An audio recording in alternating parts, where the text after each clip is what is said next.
fire goes out as now Golovkin is back in the aggressive position. Gets Canelo on the ropes one more time. Now it's Golovkin with momentum. Right hand by Canelo. What a chin Triple G has shown. Another right hand by Canelo. Doesn't care nothing about those right hands. You know, we're gonna watch a little bit more, and we're gonna talk about the fight. You know, this fight, the number that was put out there was 1.3 million pay-per-view buys. Now, in this day and age, in this social media and streaming and all that, and me personally didn't think that this fight would do 1 million buys. I thought it would do around 900 or so thousand. The numbers floating around out there is about 1.3 million pay-per-view buys. In my opinion, that's a massive success. Imagine if this fight took place, let's just say 10 years ago, right, when the streaming wasn't the way it is now. That's like a 2 million buy fight right there. You know, the buzz was there, and this is the reason why they can't bullshit around with the rematch. You know, it's the major players involved are all saying that, you know, it's looking like it's going to be happening in May. You know, I'm guessing they're working out the final figures or whatever the case may be, but it's a fight that has to happen. In my personal opinion, you'll understand that I've been covering boxing professionally on YouTube, you can say for about 3 years or so, you know, little give or take. You know, but I've been on YouTube since, 2010. I've been covering all these fighters' fights, from Golovkin's first fight on HBO to Canelo, all of these guys, you know. I've seen Canelo rise from being an HBO fighter, you know, fighting Jose Miguel Cotto, by the way, you know, to being, you know, a pay-per-view star. I've seen it.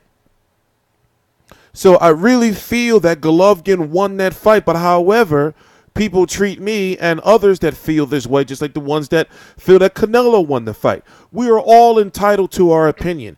Do you think that these people would be like, damn, this rematch got to happen? We want to try to figure out a way to try to get out of it, meaning on Canelo's end, if you really think about it, because what if David Lemieux would have defeated Billy Joe Saunders and became the WBO champion? Canelo would have had another option, you know, and say, Golovkin, we don't really have to fight you. We can go that route, especially if you want to try to act like you want to get more money or not. So on Golovkin's end, things have been very, you know, quiet to an extent. But everywhere Golden Boy goes, you know, whether it's Eric Gomez, the VP, whether it's Bernard Hopkins, whether it's Oscar De La Hoya, even Canelo. So what's up with that Golovkin rematch? The fans want to see it. You know, they can't push this off. I think September's too late. We already heard, you know, the talks of, well, you know, maybe these guys can take an interim fight, meaning Golovkin fight somebody in May or April and Canelo fight somebody in May and then they fight in September. No, you can't do that, man.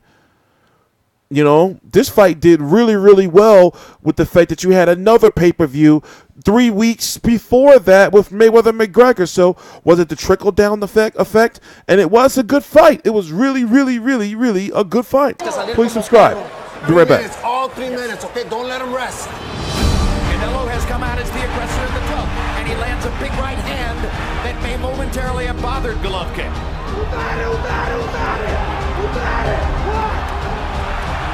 Golovkin lands a right hand, and that backs Canelo off. Just throwing knockout punches now. Fire and fury in Las Vegas. Could these moments decide the fight? Out on its feet. Hard right hand by Golovkin. And another one. Golovkin finished with a small rally. Crowd is going berserk. They love the action. You know the question. You know the question I had. The question I had was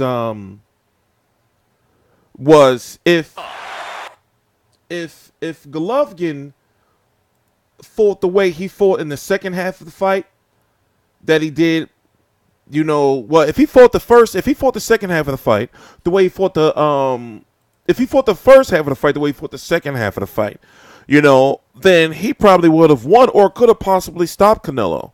Now, we saw a tale of two fights. Golovkin was very respectful of Canelo in the early rounds, in the first half of the fight. very respectful of his punching power. But then later on in the fight, you can say the second half, it was a sense of urgency, and maybe his team knew, and he knew, like, shit, I don't want to let this shit go to the cards. You know, if I get knocked out, I get knocked out. He picked up the sense, he picked up his pace, and he started walking through Canelo's punches at one point in time. So what if he comes into round 13, round 1 of Canelo versus Golovkin 2, not respecting Canelo's power and say, hey, listen, you know, now it's the real deal. Also, I was very impressed with the fact that Canelo was able to move around like that. You know, I didn't think he was going to be able to do that for 12 rounds and be able to box.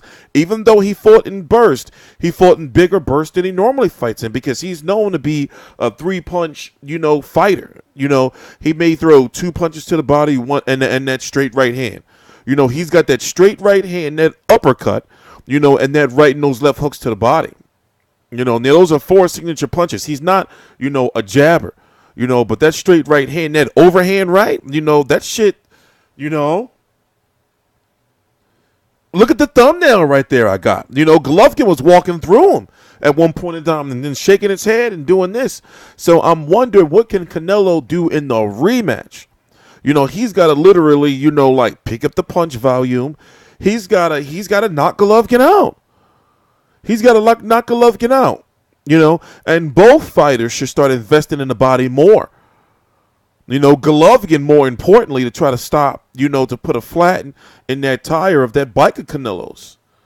You know, I think that's logical. Well, anyway, let's go look at the resume of these guys. 37-0-1 with 33 KOs. Now, he's had 3 very, very, very tough fights.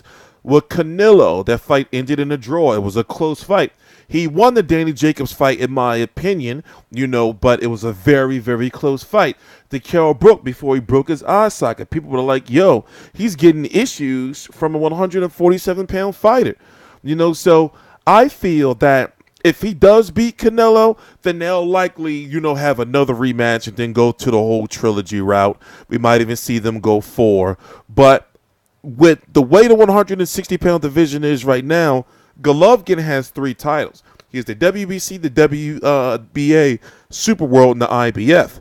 Now, with the IBF and the WBC, he's going to have to fight those mandatories. He may be able to push, you know, depending on what happens, you know, with Canelo or not, he may be able to push that mandatory off for a year, which will likely be Jamal Charlo if he beats Hugo Centeno. The IBF, I forgot who's supposed to be in line for that. It will likely be the winner of Demetrius Andrade, Sergey Derevchenko. But I think that he'll go to 168 pounds. Whatever happens, win or loss against Canelo, I'm pretty sure that, you know, they're going to start chasing those bigger money fights, even if it is on an international scale, like a Chris Eubank Jr. again, or George Groves at a 168, or a Colin Smith or something like that. To whereas in Canelo, you know, he's already shown us that he has no, you know, that, you know, it's about the money, and, you know, the organizations don't make him. He'll drop a title. He's shown us that already. He'll drop a title. You know, so you think that he'll fight a Jamal Charlo or Demetrius Andrade? He's going to be chasing the money too. But when it comes to 160, where's the money going to be at? And what happens to Canelo's marketability if he loses to Golovkin? You know, because if he loses to Golovkin, I honestly feel that they're going to be like, yo, we're going to have this rematch quick. So therefore, if they, you know, if they fight in May, then that rematch is going to be in September. So we could see, you know, Canelo versus Golovkin 2 in May, which we should, and then Canelo versus Golovkin, or Golovkin versus Canelo in September. But regardless, it's a big fight, and they can't bullshit around with it, especially when you look at, you know, like, even though Canelo's had some big fights, you know, with Chavez Jr. and his Liam Smith fight was big. The Amir Khan fight was big.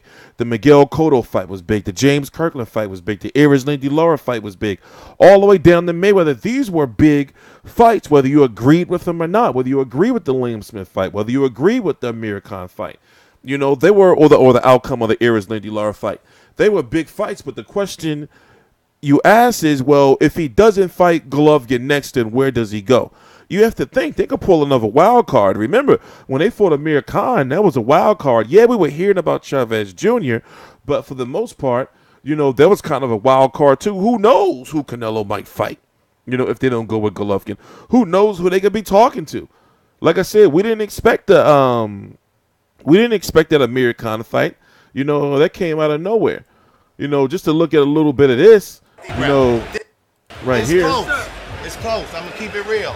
But you're ahead right now. PC, Danny Jacobs throw one jab, hook, hook, and followed by right hand. Not many fighters can do that, Jim, on the move. Jab, hook, straight overhand right. That's pretty good. Then You have to be a well-coordinated athlete to do Triple that. G landed a beautiful overhand right, and that's where that extra 180 pounds that we're assuming comes into play. Because if he was a 160 or 165, he would not have taken that shot.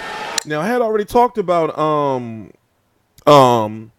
you know, the Billy Joe Saunders and the Danny Jacobs thing in a previous video. So I'm not going to even talk about that. It's just way, you know, too much. But we've seen in the steps up in competition that Golovkin has had that he has struggled. But no matter, you know, what I've learned is, you know, if there's two lines, the long line and the short line for the most part, in the long line, people feel that Golovkin won these fights with the Canelo and the Danny Jacobs, but barely. But he won. You know, so, but isn't it what you're supposed to do? Find a way to win? Whatever the case may be, the Canelo and Golovkin fight was, you know, a close fight. And I can see how it could have went either way. But in my personal opinion, which in this world we are entitled to, people forget that, you know, we're entitled to our opinion. Even if it may get you in trouble, you're still entitled to it. Even if you may be persecuted for it, you're still entitled to it. In my opinion, Golovkin won. I'm TstreeT Controversy. This is TstreeT Controversy Live. Please subscribe.